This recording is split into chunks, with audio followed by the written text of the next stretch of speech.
Salut la team, j'espère que vous allez bien, moi ça va. Dans cette vidéo, on va aller un peu plus loin sur certains propos que j'ai pu dire dans la dernière vidéo que je te mets ici.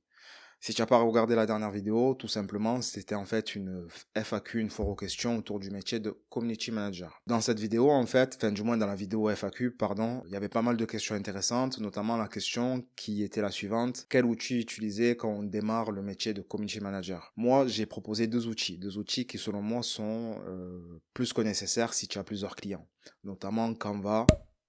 Canva, c'est nécessaire même si tu as un client, et Agorapulse si tu as déjà deux voire trois clients.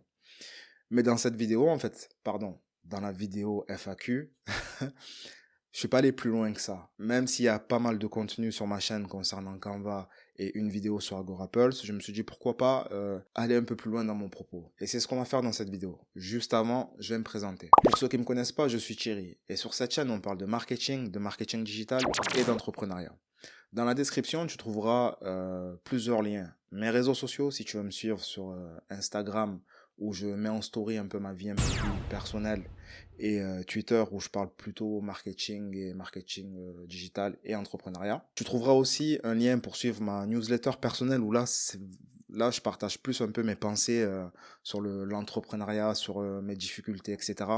Et surtout, ce qui peut t'intéresser, je pense, c'est la formation de community manager. Parce que si tu regardes cette vidéo, c'est que quelque part, le métier de community manager t'intéresse.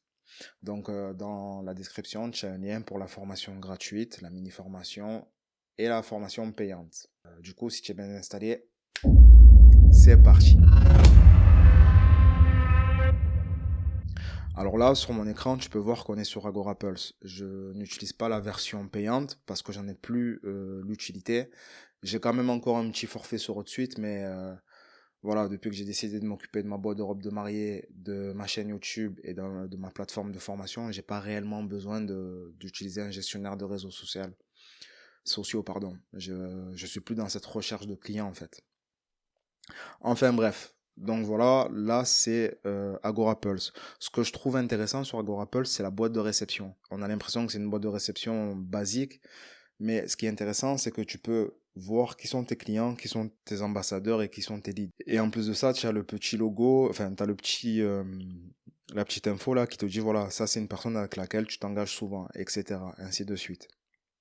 Donc voilà, ça déjà, je trouve que c'est un- une information hyper intéressante. Si jamais tu as des ambassadeurs, que tu veux diffuser un message pour ton client, tu cliques sur tes ambassadeurs et tu vois que voilà, personne A, personne B, personne C, c'est des personnes qui ont une certaine affinité avec la marque, et si tu dois faire passer un message, ce serait peut-être intéressant de les faire passer par eux. Si tu veux faire la promotion de ton nouveau produit à des clients qui ont déjà acheté via les réseaux sociaux, ben voilà, tu cliques, tu sélectionnes tes clients et tes clients vont apparaître ici, tout simplement. Autre fonctionnalité intéressante que je trouve moi personnellement intéressante, c'est l'onglet, bon je pourrais pas te le montrer, mais c'est l'onglet là qui est l'onglet Community Management. Pourquoi je trouve cet onglet intéressant? Le métier de Community Manager, en fait, c'est pas un métier palpable. Lorsque votre client vous paye, il n'a pas forcément sous les yeux votre avancement. Par contre, un truc qu'il regarde, c'est le fait qu'il vous paye tous les mois. Et lorsque vous lui envoyez un rapport, donc ça peut être un rapport mensuel, bimensuel, trimestriel, ça c'est à vous de voir. Vous pouvez aussi lui envoyer un rapport de toutes vos actions, des actions que vous avez effectuées sur son compte. Au moins, il aura, même si c'est pas palpable, il va se dire, ah ouais, ok, donc ce gars-là ou cette fille-là, je la paye, mais je sais pourquoi je la paye. Elle a fait tant de choses sur ma page. Grâce à elle, j'ai gagné tant d'abonnés, j'ai touché pas mal de personnes en termes de couverture et d'impression, etc. Donc voilà, ça c'est une fonctionnalité que j'ai jamais vue sur un autre gestionnaire de réseaux sociaux, et je trouve que c'est une fonctionnalité hyper intéressante. Ça rend le métier un peu plus palpable si tu préfères. Ensuite, ce que j'aime bien, c'est Canva. Canva, je pense que la plupart d'entre vous le connaissent. Sur Canva, tu peux faire pas mal de choses. Donc moi, je l'ai en version payante depuis 2 ans, un peu plus, presque 3 ans, je pense maintenant. Et du coup, sur Canva, tu peux tout faire. Donc, tu as pas mal de modèles, tu peux faire des infographies, tu peux faire des montages photos, des fonds d'écran d'ordi, des graphiques, des couvertures de livres. Enfin voilà, tu peux vraiment tout faire. Et là, c'est pas tout. Tu peux vraiment faire tout ce que tu veux. Tu peux faire un site web, des impressions, de la vidéo, enfin bref, des réseaux sociaux. Vraiment, Canva, c'est l'outil, en termes de design, c'est un outil magique. Et Canva aussi est en perpétuelle évolution. ce qu'il y a d'intéressant, c'est le petit onglet marque. Là, tu peux voir que j'ai mis mes 3 marques. Donc, Socium Web, Anti-Hendry, qui est ma marque de robe de mariée, et Thierry. Donc, ça, c'est mon truc personnel, mon branding personnel. Donc, si on clique sur Socium Web, on peut voir le logo, on peut voir le code couleur, on peut voir la typo. Donc, toi, on va se projeter. Toi, si tu as des clients, tu peux mettre son logo. Par exemple, tu as 3 clients. Client A, tu mets son logo, sa typo, son code couleur. Client B, tu fais pareil. Client C, tu fais pareil. Et lorsque tu vas créer une publication, donc je vais vite le montrer. Donc, lorsque tu veux créer une publication pour un client, tu vas juste dans... admettons, je vais mettre, je sais pas moi, je vais mettre un truc bidon, voilà, hop, et un texte. Par exemple, sur le texte, je peux directement sélectionner l'identité visuelle du client.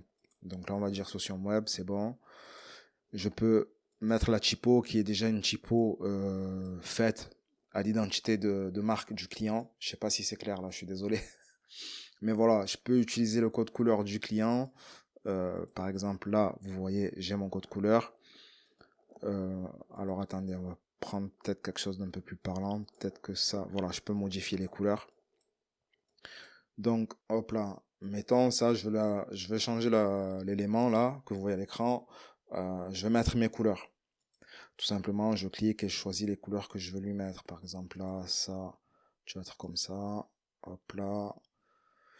Et le noir, mettons, voilà. Si vous avez des couleurs différentes, vous mettez vos couleurs. La typo, j'ai rien à changer parce que c'est une typo qui est déjà faite pour mon client. Donc là, c'est le titre, le gros titre, le sous-titre et le texte, si vous voulez. Donc ça, je trouve que c'est déjà quelque chose d'hyper intéressant, la fonctionnalité marque. Ensuite, vous avez le planificateur. Donc, si jamais vous n'avez pas trop de thunes pour prendre Canva et un gestionnaire de réseaux sociaux, vous avez tout sur Canva en fait. Et vous voyez la fonctionnalité marque et la fonctionnalité planificateur. C'est des trucs qui sont en premium. Comme vous voyez la petite couronne comme ça sur Canva, c'est que c'est des trucs premium. Donc, je reviens sur le planificateur. Si jamais vous pouvez pas vous prendre un gestionnaire de réseaux sociaux, vous avez le planificateur directement intégré dans Canva. Donc, une fois que vous avez fait vos publications, vous les programmez directement depuis Canva. Ça, je trouve que c'est hyper intéressant. Donc voilà, vous pouvez planifier sur Instagram, vous pouvez connecter vos réseaux sociaux, enfin bref, voilà. On fera peut-être une vidéo un peu plus longue sur cet onglet-là. Voilà la team, c'était une vidéo pas très longue. J'espère qu'elle vous a plu. N'oubliez pas de liker et de vous abonner si c'est pas déjà fait. On se retrouvera dans d'autres vidéos. Moi là, je vais aller dormir. Je vous souhaite une bonne nuit, enfin, ou une bonne journée, ça dépend de l'heure à laquelle vous regardez cette vidéo. Et n'oubliez jamais, celui qui ose gagne. Peace.